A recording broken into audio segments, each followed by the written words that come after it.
صحیح بخاری حدیث نمبر 4۔ حضور اکرم صلی اللہ علیہ وآلہ وسلم نے وحی کے رک جانے کے زمانے کے حالات بیان فرماتے ہوئے کہا کہ ایک روز میں چلا جا رہا تھا کہ اچانک میں نے آسمان کی طرف ایک آواز سنی اور میں نے اپنا سر آسمان کی طرف اٹھایا۔ کیا دیکھتا ہوں کہ وہی فرشتہ جو میرے پاس غار حرا میں آیا تھا وہ آسمان و زمین کے بیچ میں ایک کرسی پر بیٹھا ہوا ہے۔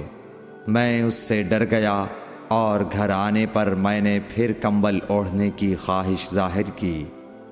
اس وقت اللہ پاک کی طرف سے یہ آیات نازل ہوئیں، اے لحاف اوڑھ کر لیٹنے والے، اٹھ کھڑا ہو اور لوگوں کو عذاب الہی سے ڈرا، اور اپنے رب کی بڑائی بیان کر، اور اپنے کپڑوں کو پاک صاف رکھ اور گندگی سے دور رہ۔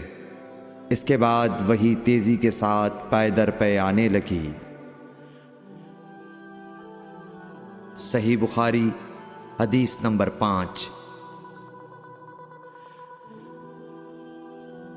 رسول اللہ صلی اللہ علیہ وآلہ وسلم نزول قرآن کے وقت بہت سختی محسوس فرمایا کرتے تھے، اور اس کی علامتوں میں سے ایک یہ تھی کہ یاد کرنے کے لیے آپ اپنے ہونٹوں کو ہلاتے تھے۔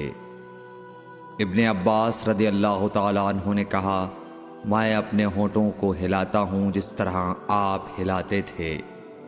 سعید کہتے ہیں، میں بھی اپنے ہونٹ ہلاتا ہوں جس طرح ابن عباس رضی اللہ تعالیٰ عنہ کو میں نے ہلاتے دیکھا۔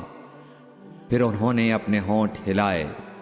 ابن عباس رضی اللہ تعالیٰ عنہ نے کہا، پھر یہ آیت اتری کہ اے محمد، قرآن کو جلد جلد یاد کرنے کے لیے اپنی زبان نہ ہلاؤ، اس کا جمع کر دینا اور پڑھا دینا ہمارا ذمہ ہے۔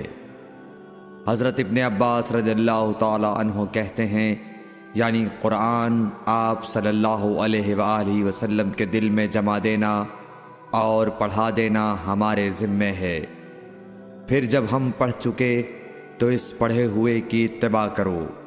ابن عباس رضی اللہ تعالیٰ عنہ فرماتے ہیں، اس کا مطلب یہ ہے آپ اس کو خاموشی کے ساتھ سنتے رہو، اس کے بعد مطلب سمجھا دینا ہمارے ذمہ ہے۔ پھر یقیناً یہ ہماری ذمہ داری ہے کہ آپ اس کو پڑھو، یعنی اس کو محفوظ کر سکو۔